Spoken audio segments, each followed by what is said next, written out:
So I'm sure everyone has a hot take about this, but Jane Campion really messed up last night.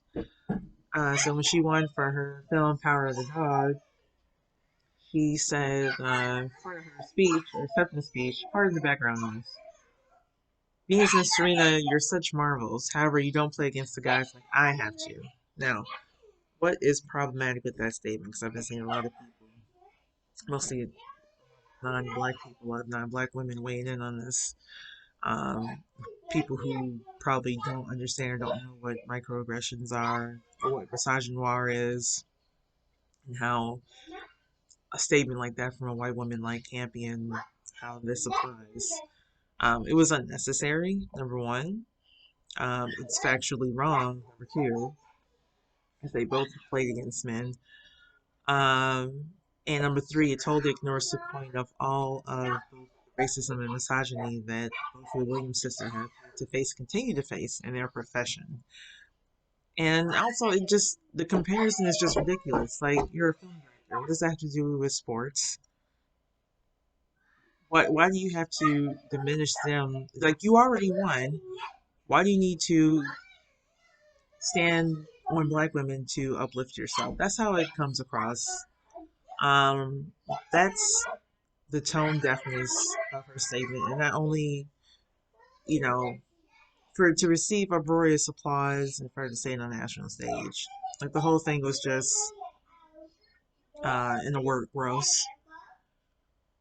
Um, and also, but it also showcases the disparity within feminism and why it doesn't really work. The lack of intersectionality, why it's problematic because of stuff like this. Like, uh, it ignores the cornerstones. Like, the Williams sisters aren't just women; they're black women, and a lot comes with that. So they're not just getting it as women, but they're getting racism too. And people like Campion don't want to acknowledge that. It's so much harder for her in her mind. That's what we call delusion.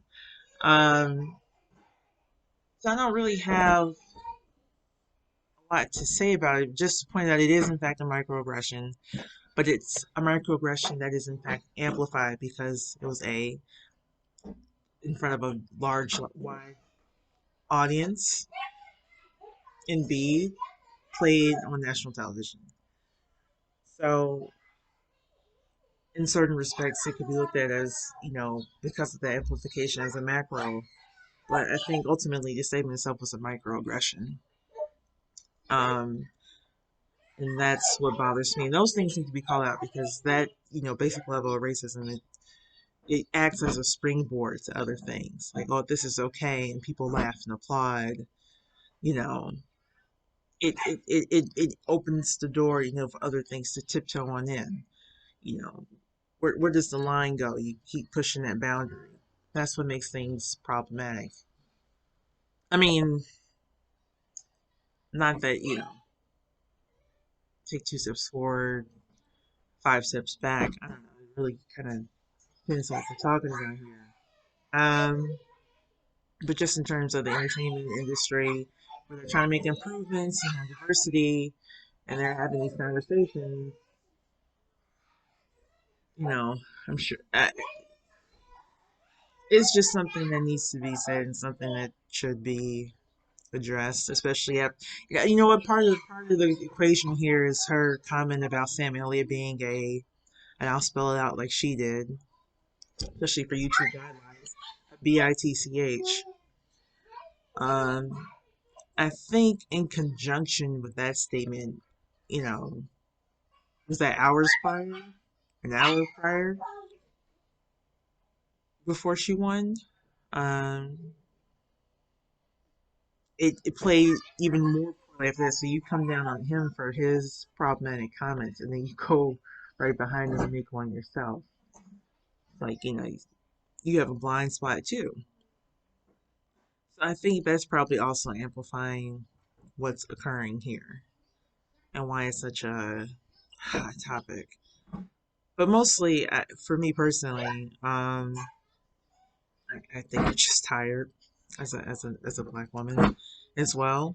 Um, and all the criticism that's been thrown in the Williams sisters' way since forever, since they stepped on the national stage. Uh, they earned their place at the table. They have every right to be there. Um, so from the big to the small, it's exhausting. It's exhausting. Like, and furthermore, you know, another point that I always say, like, oh, people are so quick to throw out the race card and be woke, and they just say these buzzwords that have no meaning at this point. Like, what does that even mean? Like, we're not pulling the race card. Maybe if people stopped being racist, we wouldn't have to talk about it. That's my 2 cents.